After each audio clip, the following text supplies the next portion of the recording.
இன்று அவருடைய சத்தம். எழுதியவர் சகோதரர் சகரியா பூனன் அவர்கள். நாள் டிசம்பர் 9. தேவனால் முன்குறிக்கப்பட்ட வாழ்வை அறிந்து வாழும் பாக்கியம்.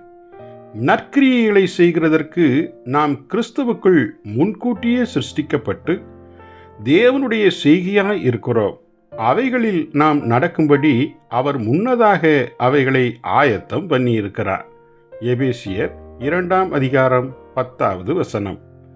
பல வருடங்களுக்கு முன்பாகவே நம்மை கிறிஸ்துவுக்குள் தேவன் தெரிந்து கொண்ட போது இப்பூமிக்குரிய வாழ்க்கையில் நாம் என்ன செய்ய வேண்டும் என்பதை வரையறை செய்து வைத்துவிட்டார். இப்போது நம்முடைய கடமை என்னவென்றால் தேவனுடைய அந்த திட்டத்தை ஒவ்வொரு நாளும் கண்டுபிடித்து அதன்படி பின்பற்றி நடப்பதுதான். தேவனுடைய திட்டத்தை காட்டிலும் மேலான திட்டத்தை நாம் நமக்கென ஒரு காலம் வரையறுக்கவே முடியாது. ஒவ்வொரு பிள்ளைகளுக்கும் தேவன் வித்தியாசமான திட்டங்களை வைத்திருக்கிறபடியால் மற்றவர்கள் செய்வதைப் போலவே நாமும் அப்படியே செய்வதற்கு முயலவே கூடாது. உதாரணமாய் யோசேப்பை குறித்து தேவன் கொண்டிருந்த திட்டம் யாதெனில், அவன் எகிப்தின் அரண்மனையில் தங்கியிருந்து தன்னுடைய ஜீவியத்தின் பின்பகுதியான 80 ஆண்டுகள் மிகுந்த வசதியுடன் வாழ வேண்டும் என்பதாய் இருந்தது.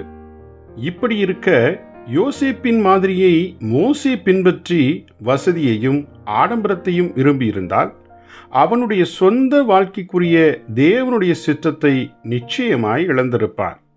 இன்றும் அதை போலவே ஒரு சகோதரன் தன் ஜீவிய காலமெல்லாம் அமெரிக்க தேசத்தில் வசதியுடன் வாழ தேவன் விரும்பியிருக்க கூடும். ஆனால் இன்னொரு சகோதரனையோ தன் ஜீவ காலமெல்லாம் வட இந்தியாவின் உஷ்ணத்திலும் தூசியிலும் உழன்று வாழும்படி அவர் வைத்திருக்க கூடும். இந்த இருவருமே தேவன் தங்கள் வாழ்வில் கொண்டிருக்கும் திட்டத்தை அறிந்தவர்களாய் திருப்தியுடன் இருக்க வேண்டுமே அல்லாமல் ஒருவரையொருவர் ஒப்பிட்டு பார்த்து பொறாமைப்படவோ அல்லது குறை கூறவோ கூடாது. இந்திய தேசத்தில்தான் ஊழியம் செய்யும்படி தேவன் என்னை அழைத்திருக்கிறார் என்பதை நான் நன்கு அறிவேன். ஆனால் என்னை போன்ற அழைப்பை மற்றவர்களும் பெற்றிருக்க வேண்டும் என நான் ஒருவரையும் வற்புறுத்தியதே இல்லை.